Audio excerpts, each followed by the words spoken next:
우리는 일요일 오후 시간에 요한복음을 공부하고 있습니다. 다른 성경도 굉장히 중요하지만 요한복음은 정말 깊이 묵상해야 될 귀중한 하나님의 말씀이죠. 특히 이 요한복음은 우리 주님에 관하여서 놀라운 진리들로 가득 차 있습니다. 하나님의 어떤 신성, 예수님께서 비록 인성의 몸을 입으셨지만 그럼에도 불구하고 그분 안에 나타나는 하나님의 신성을 매우 다양한 각도로 보여주고 있기 때문에 요한복음을 깊이 묵상을 하는 것은 굉장히 중요합니다. 그리고 각 구절마다 또 장과 장 사이로 연결되는 진리가 전개되는 맥을 따라가다 보면 하나님께서 우리에게 보여주시는 놀라운 진리들을 마치 우리가 보석을 발견하듯 광맥을 따라가는 것처럼 진리를 발견할 수 있을 겁니다. 그래서 그 안에 나타난 하나님께서 예수 그리스도 안에서 보여주시고자 하는 그분의 영광과 존귀와 아름다움, 또 그분의 사역을 우리는 발견해 나갈 수가 있을 겁니다. 또 그렇게 우리가 공부해 나가는 것이 신자들의 즐거움이죠. 하나님의 말씀을 깊이 알아가는 것만큼 큰 행복은 없을 것입니다. 오늘은 요한복음 4장을 한번 말씀드려볼까 합니다. 요한복음 4장을 펴십시오. 요한복음 4장을 다 읽으면 좋을 텐데 요한복음 4장을 다 읽으면 좋겠지만 제가 요한복음 4장 3절로 14절까지만 제가 한번 빠르게 한번 읽어보겠습니다. 요한복음 4장 3절입니다. 유대를 떠나 다시 갈릴리로 떠나가실 때에 반드시 사마리아를 통과해야 하겠으므로 그때에 수가라 하는 사마리아의 도시에 이르렀는데 이곳은 야곱이 자기 아들 요셉에게 준 땅의 구역에 가깝더라. 이제 거기에 야곱의 우물이 있더라. 그런즉 예수님께서 여행에 지치셨으므로 우물에 그대로 걸터 앉으시니라. 때는 6시쯤 되었더라. 한 사마리아 여자가 물길러 오매 예수님께서 그녀에게 마실 물을 달라 하시니 이는 그분의 제자들이 먹을 것을 사러 그 도시로 갔기 때문이더라. 그때 사마리아 여자가 그분께 이르되 당신은 유대인이면서 어찌 사마리아 여자인 내게 물을 달라 하시나이까 하니 이는 유대인이 사마리아 사람과 상종하지 아니하기 때문이네. 예수님께서 그녀에게 대답하여 이르시되 내가 만일 하나님의 선물을 알고 또 내게 마실 물을 내게 달라 하는 이가 누구인 줄 알았더라면 그에게 구하였을 것이요 그가 네게 생수를 주었으리라 하시니 여자가 그분께 이르되 선생님이여 선생님께는 물 기를 그릇도 없고 이 물은 깊은데 선생님이 어디서 그 생수를 얻겠나이까. 우리 조상 야곱이 이 우물을 우리에게 주었고 또 여기서 그와 그의 아들들과 그의 가축들이 마셨는데 선생님이 그보다 더 크시니까 하며 예수님께서 그녀에게 대답하여 이르시되 누구든지 이 물을 마시는 자는 다시 목마르려니와 누구든지 내가 줄 물을 마시는 자는 결코 목마르지 아니하리니 내가 줄 물은 그 사람 속에서 솟아나는 우물이 되어 영존하는 생명에 이르게 하리라 하시니라. 사복음서는 예수님께서 행하신 일들을 서술해 놓은 역사서와 같습니다. 그런데 요한복음은 역사서이면서 다른 복음서와는 달리 예수 그리스도의 신성을 매우 잘 묘사해 놓았습니다. 또한 요한복음은 다른 복음서와는 달리 그리스도께서 직접 증언하신 내용이 굉장히 많이 들어 있습니다. 주님 자신을 여러 가지 사물로 묘사하기도 하셨죠. 예컨대 주님 자신은 자신을 가리켜서 세상 죄로 인한 하나님의 어린 양으로 표현하기도 하셨고요. 또 목마른 자들을 위한 생수로 표현하기도 하셨습니다. 또한 배고픈 자들을 위한 빵으로 표현하기도 하셨죠. 또 어둠 속에서 살아가는 자들을 위해서는 주님 자신을 빛으로 나타내셨고 또 주님 자신을 하나님께로 인도하는 문으로 소개하기도 하셨습니다. 또 길을 잃은 자들을 위해서는 목자로 또 영적 성장과 열매를 맺는 비결로는 포도나무 비유를 통해서 우리에게 설명을 해 주셨습니다. 또한 예수님은 아버지께로 갈 수 있는 유일한 길로 또 진리이고 생명으로서 주님 자신을 우리에게 소개해 주고 있습니다. 요한복음을 기록한 첫 번째 목적은 예수님께서 하나님의 아들 그리스도이심을 믿게 하는 것입니다. 요한복음 20장 31절에 그렇게 되어 있죠. 또 두 번째 목적은 죄인들이 생명을 얻되 더욱 풍성히 얻게 하기 위함이 그 목적이라고 할 수 있습니다. 요한복음을 깊이 묵상하면 우리는 주님과 깊은 교제 가운데에 들어갈 수 있을 겁니다. 주님으로부터 오는 영적인 풍성함을 우리는 누릴 수 있을 거예요. 요한복음을 기록한 제자 요한은 말씀이 육신이 되어 우리 가운데 오신 예수 그리스도께서 사람이시지만 그럼에도 불구하고 그분 안에는 여전히 그분의 신격의 아름다움이 있다는 것을 다양한 각도로 보여주고 있습니다. 요한복음의 증언대로 구원은 참으로 하나님 아버지와 그분께서 보내신 아들이신 예수 그리스도를 아는 것입니다. 구원은 무엇이라고요? 하나님 아버지를 아는 것이고 아버지께서 보내신 예수 그리스도를 아는 것이 구원입니다. 그것이 복음의 핵심이에요. 우리가 예수 그리스도를 알면 알수록 우리의 마음은 축복으로 가득 차게 될 것입니다. 그리고 큰 확신과 기쁨과 안위를 가지고 이 땅에서 순례자의 길을 성실하게 걸어갈 수 있을 겁니다. 요한복음 1장을 묵상해 보면 예수님은 이 세상에 들어오시기 전에 아버지와 함께 계셨다는 것을 알 수 있습니다. 예수님에 의해서 모든 것이 창조되었고 창조물들과 창조세계에 생명을 불어넣으신 분이 바로 예수님 자신이십니다.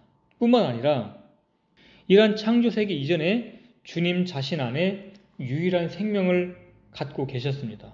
그 생명은 영원 전부터 존재했던 것이고 창조된 것이 아니죠. 처음부터 주님 안에 있던 그 생명은 본질상 그분의 신성에 속한 것입니다. 주님께서 우리가 살고 있는 이 창조세계에 오신 목적은 예수님께서 인간의 몸으로 성육신하신 것은 바로 주님 자신이 갖고 계셨던 그 생명을 우리에게 나누어 주시기 위함이죠. 그래서 그 예수님을 받아들인 자들에게는 예수님께서 우리 안에 생명이 되시고 그로 말미암아 우리는 하나님에게서 태어나며 우리가 하나님의 아들들이 된다는 것입니다. 이러한 놀라운 영광을 죄인들에게 이러한 놀라운 영광을 가져오기 위해서 주님이 이 땅에 오셨지만 이 세상에 속한 사람들은 영적으로 도덕적으로 어둠 속에 갇혀서 그 생명의 빛을 깨닫지 못하고 거절했습니다. 지금도 수많은 사람들이 예수님께서 허락하신 그 빛을 받아들이지 않고 예수님을 거절하고 있는 상황이죠. 그러나 누구든지 예수님께서 하나님의 아들이시면 곧 그분께서 그리스도시요 구원자이심을 믿고 받아들이는 자들은 영원한 생명을 받게 됩니다. 아멘. 사도 바울은 죄들의 사면, 즉 사법적 측면에서 우리의 구원을 주로 다루고 있죠. 그래서 로마서 읽어보면 우리의 칭의를 다루고 있습니다. 반면에 요한은 우리의 구원의 관점을 생명이라는 측면에서 이야기를 해주고 있습니다. 그래서 구원은 두 가지 측면에서 있는 것이지요. 하나는 우리가 하나님의 법정에서 우리의 죄가 용서되었다라고 하는 칭의적 측면, justification. 우리가 의롭게 되었다. 예수님의 피로 말미암아서 우리의 모든 죄가 사함을 받았다라고 하는 칭의적 측면이 있고 지금 요한이 강조해서 말씀하고 있는 것처럼 우리는 그분의 생명을 소유한 자들이다. 그러니까 생명적 관계를 갖고 있다는 것입니다. 그래서 두 가지 방면이 다 있는 것이죠. 법적인 측면과 생명적 측면을 모두 다 가지고 있는 자들이 구원을 소유한 것입니다. 여러분들은 이 생명을 소유했습니까? 정말 소유했습니까? 아니면 받았다는 교리나 지식으로 또는 이론으로만 알고 있습니까? 아니면 받았다고 착각을 하고 있지는 않은지요? 그 생명이 여러분 안에 어떠한 일을 하고 있는지 감각하고 있습니까?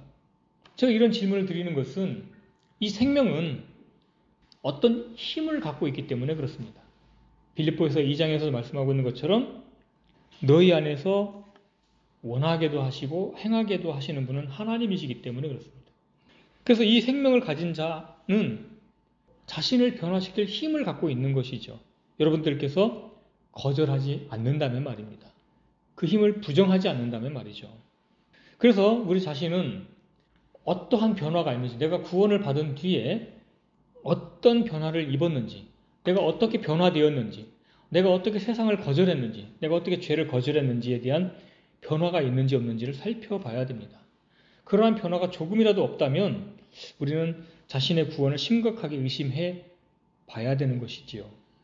우리가 읽은 요한복음 4장 후반부에서 그리스도를 만난 사마리아 여자도 큰 변화를 받았습니다. 자신의 부끄러웠던 삶을 전혀 개의치 않고 자신이 그리스도를 만났다고 복음을 전하는 모습을 우리는 읽을 수가 있기 때문에 그렇습니다. 무엇이 그녀를 그렇게 변화시켰습니까? 바로 그리스도를 만난 것이 그녀를 변화시킨 것이 아니겠습니까? 물론 변화라는 것은 복음을 전하는 것만을 의미하지는 않습니다. 당연히 복음도 전하지요. 변화는 모든 면에서 이루어져야 하는 것입니다. 궁극적으로 주님을 닮아가는 것이죠. 그러니까 아들의 형상으로 변화되는 겁니다. 만약에 삶이 변화되지 않거나 삶을 변화시키려는 의지조차 없다면 아마도 그 안에 주님을 닮은 생명이 없을 가능성이 매우 높은 것입니다. 왜냐하면 주님을 아는 지식이 그 안에 없기 때문에 그렇죠. 단순히 지식이 아니라 그 지식은 변화시킬 수 있는 능력을 포함하는 것입니다. 저는 요한복음을 통해서 주님께서 자신을 얼마나 우리에게 계시해 주시고자 하는지를 조금이나마 엿볼 수 있었습니다. 주님은 그저 하늘에만 계셔서 그냥 수수께끼 같은 신비 속에서만 머물러 계신 분이 아니라 주님 자신은 창조주이시면서 그 창조물들과 함께 교제하고 그 창조물들 가운데에 친히 나타나시고 그분을 증거하기를 기뻐하신다는 사실을 우리는 알 수 있는 것이죠. 그래서 친히 성육신 하셔서 아무도 볼 수 없는 그 하나님을 이 땅에 친히 나타내시고 또 주님께서 창조하신 그 피조물들과 대화도 나누시고 그들에게 직접 가르쳐 주셨습니다. 이렇게 주님은 지혜가 부족한 우리가 그분을 잘 알 수 있도록 다양한 방법으로 주님 자신을 나타내셨습니다. 앞에서도 말씀드렸듯이 주님 자신을 말씀이요, 생명이요, 빛이요, 문이요, 빵이요, 어린 양이요, 또 포도나무요 등등 다양한 묘사를 통해서 주님 자신을 계시해 주셨다는 것입니다. 지금 말씀드린 생명, 말씀, 빛, 빵, 어린 양, 포도나무 등등 이런 것들 중에서 단 한 가지만이라도 정확하게 안다면 구원을 받는 데에는 전혀 문제가 없는 것입니다. 다 알면 더 좋지요. 그래서 우리가 주님께서 나타내신 주님 자신을 계시하신 다양한 측면들을 우리가 정확히 이해하고 안다면 우리는 더 영적으로 풍성해질 것입니다. 다시 말씀드립니다. 복음은 하나님과 하나님께서 보내신 아들이신 예수 그리스도를 아는 것입니다. 그렇기 때문에 주님께서 주님 자신을 요한복음에서 매우 자세하게 주님 자신을 알려주시는 거예요. 주님을 안다라는 것이 무엇인지를 우리에게 가르쳐 준다는 것입니다. 그래서 이 복음은 사도 바울이 로마서 1장 3절에 말씀하신 것처럼 자신의 아들 예수 그리스도 우리 주에 관한 것입니다. 그런데 이 복음은 믿는 모든 자들을 구원하는 하나님의 권능이죠. 구원은 우리의 구원자이신 예수 그리스도를 알고 우리 안에 모셔드리는 것입니다. 지금까지 제가 드린 이 내용을 모르는 분들은 아마 없을 것입니다. 그러나 저는 한번 의심해 봅니다. 하나님의 권능이 우리 안에 왔다면 어째서 우리는 이렇게 연합이 잘 안 될까? 무엇인가 깊이 우리가 망각하고 있는 것은 아닐까?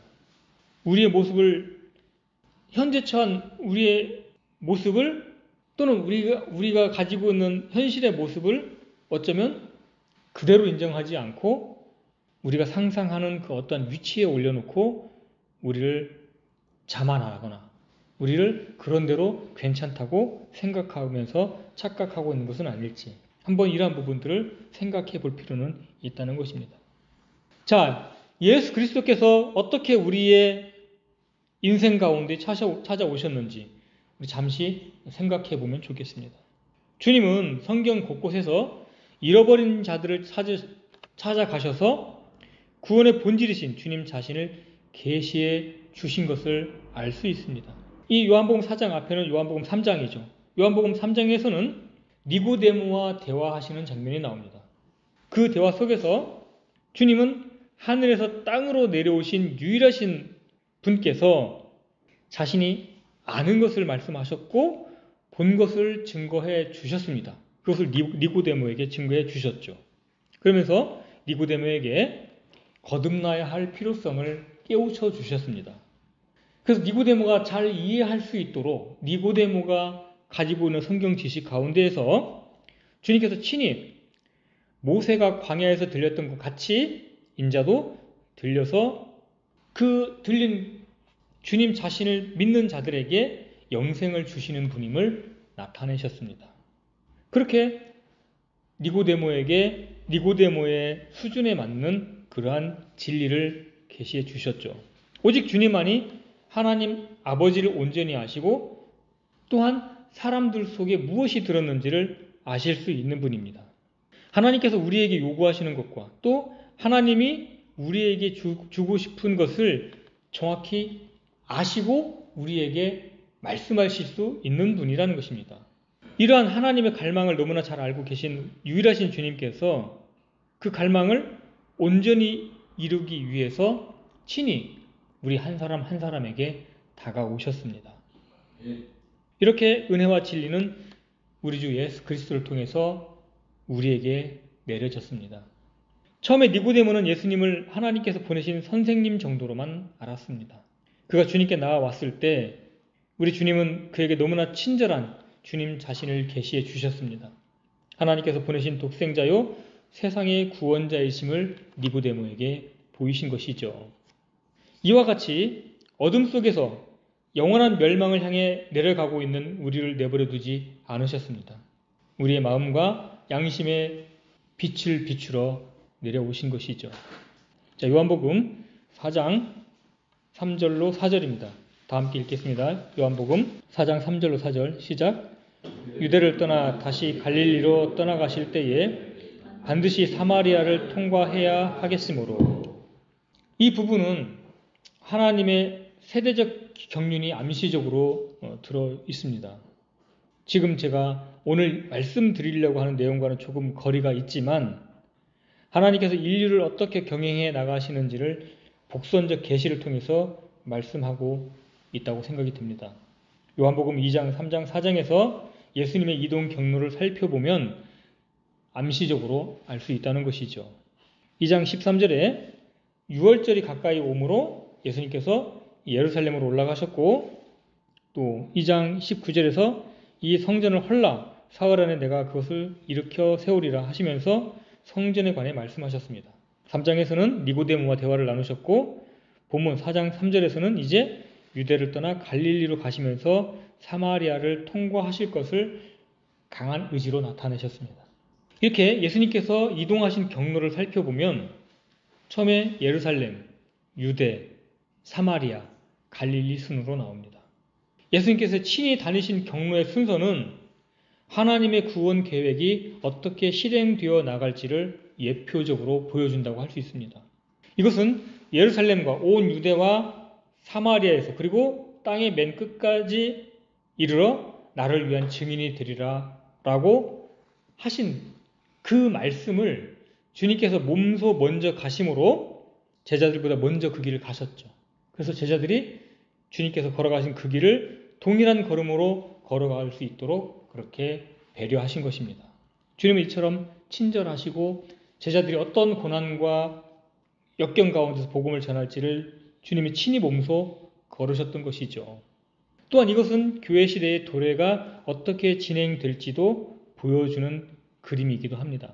복음은 예수님을 거절한 예루살렘과 유다를 떠나 사마리아로 그리고 이방인에게로 넘어가는 과정을 보여주고 있는 것이죠.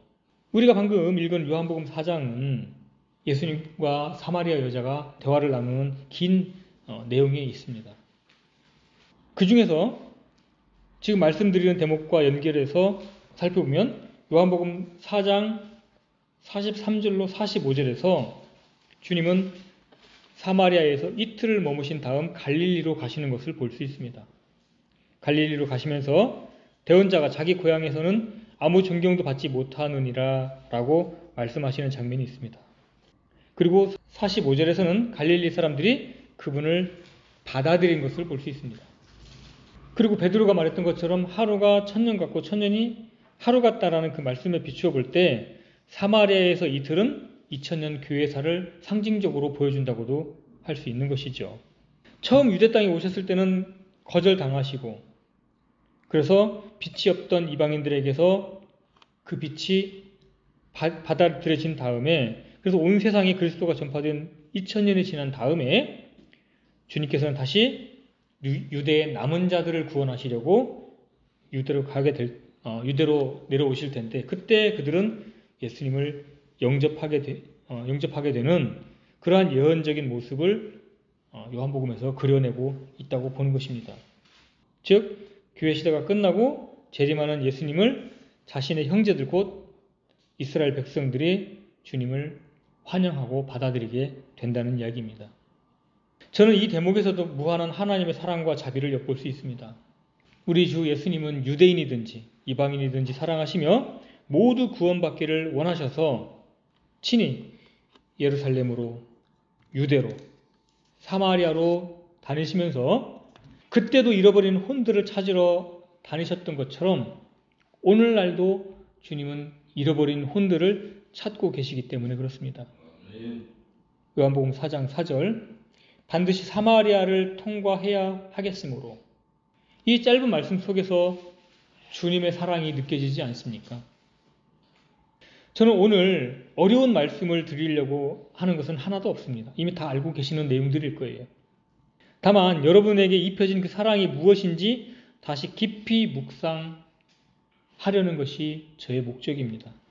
여러분에게 넓게 부어진 그 사랑이 없이는 그 어떤 것도 온전히 이룰 수 없기 때문에 우리 주님이 여러분에게 다시 한번 뜨겁게 샘솟게 되기를 바라는 것입니다. 주님의 사랑이 여러분 안에 다시 살아나야 한다는 것입니다. 주님의 사랑이 없을 때 우리가 하는 봉사는 피곤할 것입니다.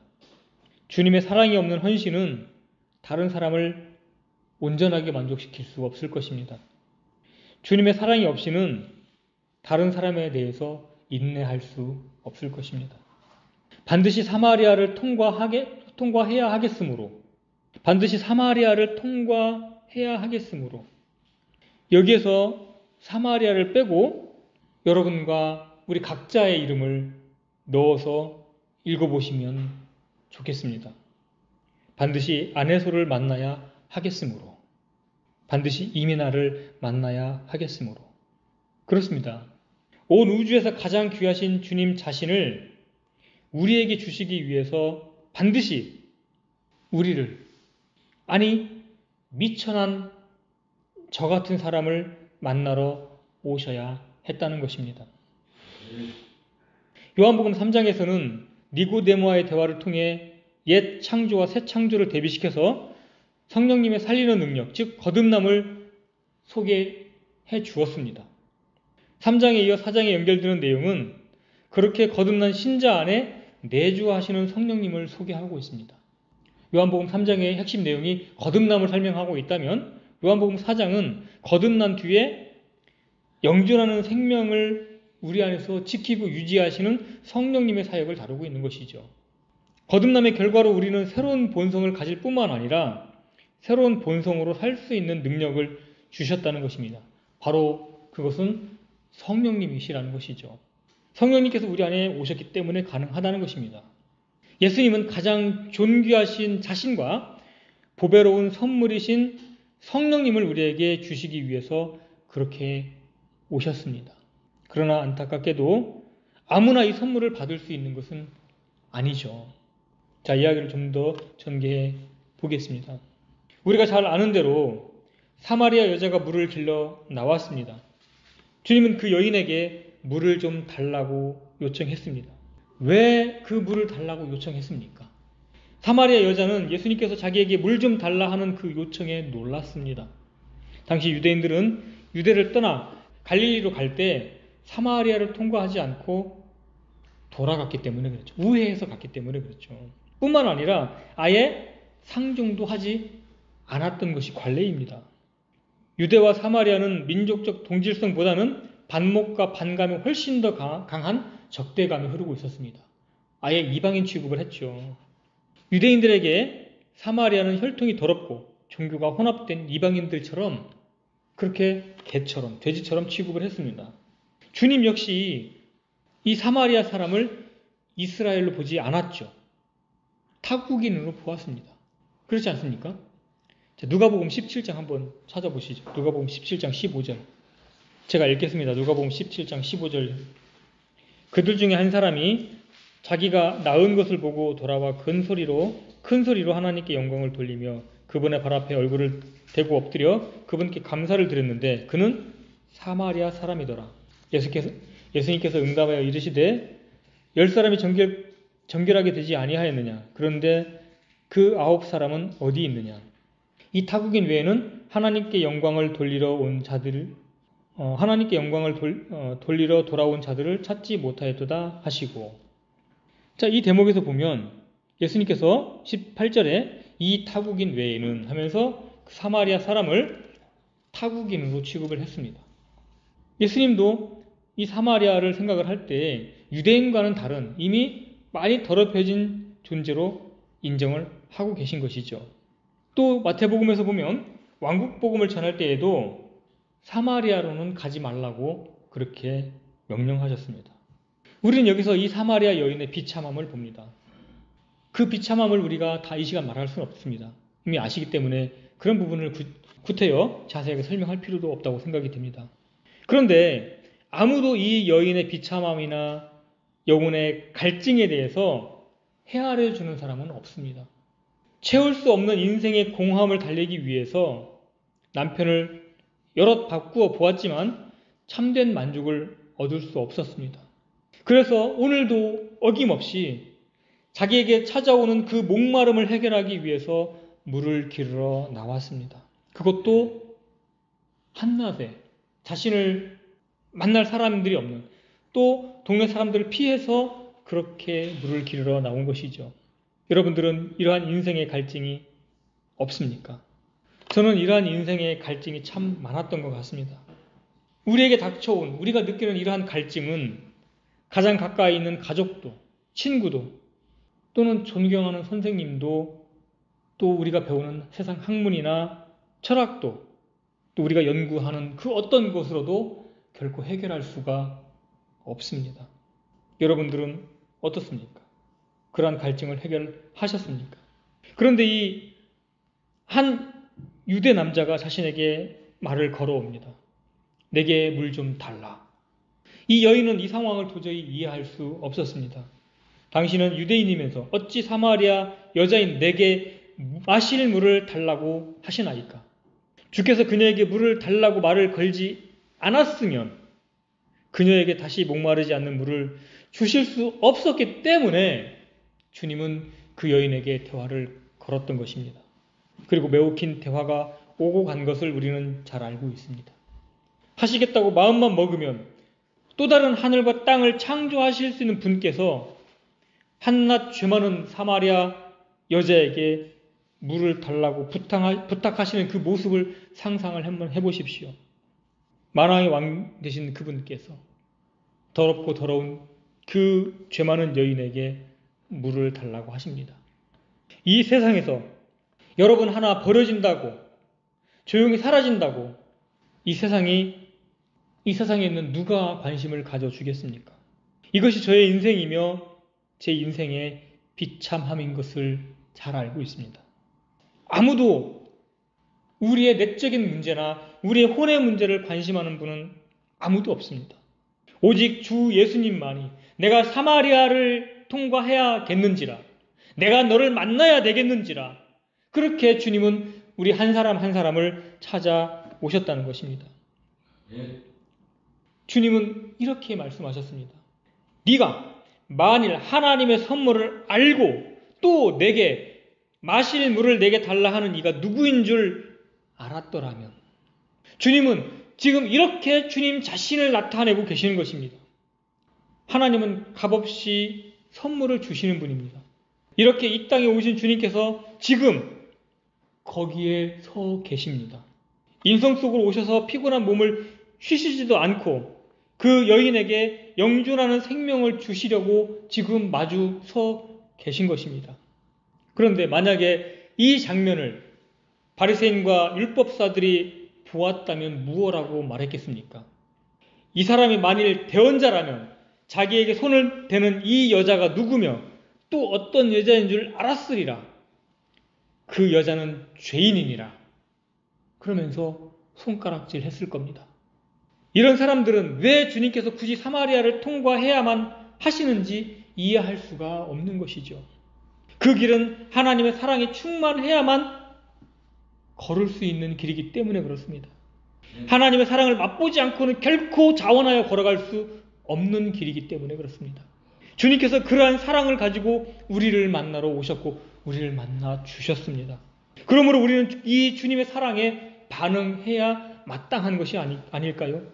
물 좀 달라 하는 이가 누구인 줄 알았더라면, 지금 성령님을 통해 우리 가운데에 말씀하시고 계신 분이 정말 누구인지 안다면 그분께서 주시고자 하는 은혜와 사랑을 거절할 수는 없는 것 아닙니까? 이제 너의 원함과 너의 생각 안에서만 머물러 있지 말고 나와 함께 동행하자꾸나, 나와 함께 일어서서 같이 그 길을 가자꾸나, 그렇게 말씀하시는 주님의 음성을 거절할 수 있겠냐 말입니다. 사마리아 여자는 지금까지 죄악 가운데 살아왔지만 주님은 그녀를 아주 편안하게 대해 주셨습니다. 그녀는 한낱 천한 사마리아 여자에 불과했지만 지금 하나님께서 그녀와 대화를 나누고 계십니다. 그녀가 잘나서, 그녀가 다른 면은 좀 괜찮은 부분이 있어서가 아닙니다. 그 가련한 여인에게 주님은 주고 싶은 게 있기 때문에 그렇습니다. 이 여인을 통해서 하나님 앞에 비춰진 나의 참 모습이 무엇인지 볼 수 있기를 바랍니다. 내 자신이 얼마나 가련하고 천하고 부끄러운 자인지를 주님께서 나를 바라보는 것처럼 단 한 번만이라도 내 본 모습을 볼 수 있다면, 지금 나의 교만한 모습, 나의 무례한 모습으로 인해 부끄러워하며 주님 앞에 말없이 눈물만 흘리지 않을까요? 주님께서 이 여인을 대하는 태도를 보십시오. 여행에 지치셨음에도 불구하고 주님 자신의 필요보다 한 여인의 생명에 더 큰 관심을 갖고 계십니다. 주님의 참된 양식은 지금 당장 그 목마른 물을 마시는 것보다 하나님의 뜻을 행하고 그분의 일을 끝마치는 것이기 때문에 그 양식을 더 선호했다는 것입니다. 저는 이 장면을 보면서 얼마나 내가 자신이 이기적인가, 얼마나 교만한 자인가를 생각을 하게 됩니다. 그리고 다시 마음을 동여 매는 그러한 시간을 가져봅니다. 아무 관심조차 가질 수 없는 이 여인에게 주님은 사랑과 긍휼로 찾아가셨는데, 나와 조금만 달라도 우리는 지체를 쉽게 판단하고 또 쉽게 규제를 단절할 때가 얼마나 많습니까? 이 여인이 어떠한 사랑과, 주님의 어떠한 사랑과 자비를 받을 만한 자격은 없었습니다. 그럼에도 주님은 놀라운 사랑과 자비를 가지고 이 여인을 만나셨습니다. 그 어떤 것으로도 사람을 변화시킬 수 있는 능력은 없습니다. 누군가를 변화시킬 수 있는 가장 위대한 힘은 바로 하나님의 사랑입니다. 논리적인 법체계나 규율이 사람을 세우지 못합니다. 오직 그리스도의 사랑과 은혜가 우리 마음 안에 가득 찰 때, 그때야 비로소 나 자신뿐만 아니라 주변 사람들을 변화시킬 수 있는 것이죠. 저는 어떻게 하면 그 사랑과 은혜가 우리 안에 넘치게 될 수 있을까를 고민하면서 말씀드리고 있는 것입니다. 그것은 사마리아 여자에게 찾아온 주님께서 동일한 방식으로 내게 오셨다라는 그 사실을 발견할 때 우리는 그 사랑을 더 크게 느낄 수 있을 것입니다. 문제는 모든 사람이 이러한 은혜를 발견하는 것은 아니라는 데 문제가 있습니다. 하나님의 사랑에서 멀어지는 첫 번째 이유는 교만입니다. 구원받은 이후에 어느 정도 지식이 쌓이고 안다고 생각하는 단계에 올 때가 있습니다. 이제 나도 어느 정도 안다. 그러면서 서서히 말씀이 은혜롭지 않고 지식만 쌓여가게 되죠. 그러면서 그 교만이 우리 안에서 내성이 생기고 고착화될 가는 과정이 있습니다. 그럴 때 우리는 우리의 마음을 갈아엎어야 됩니다. 우리의 마음을 경작해야 됩니다. 그래서 우리의 마음이 강팍한 상태로 흘러가지 않도록 우리 마음의 밭을 경작해야 됩니다. 갈아엎어야 됩니다. 로타리를 한번 쳐야 됩니다. 우리 마음에 로타리를 쳐서 부드럽게 만들어야 되는 것이죠. 우리의 마음이 강팍하게 되면 돌이키는 게 굉장히 어렵습니다. 우리 마음이 강팍한 상태로 흘러가면 주님께서도 우리를 내버려 두시게 됩니다.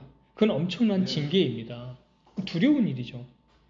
따라서 우리가 이런 마음의 상태로 흘러갔다면 그 강팍한 마음을 깨트리기가 굉장히 어렵습니다.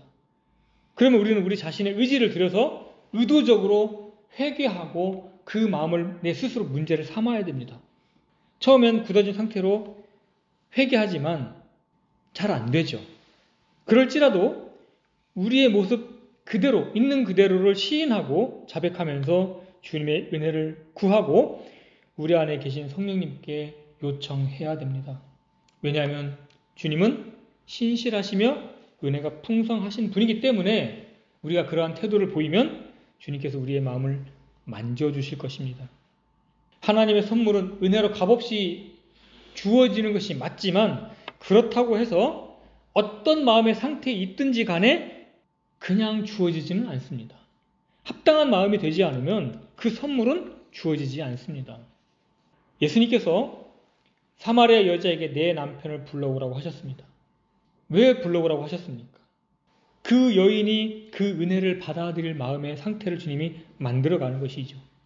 주님께서 그 은혜를 베풀기 전에 좀 더 주님께서 의도하시는 대로 대화를 이끌어 가시기 전에 반드시 죄의 문제를 거론하셔야만 했던 것이죠.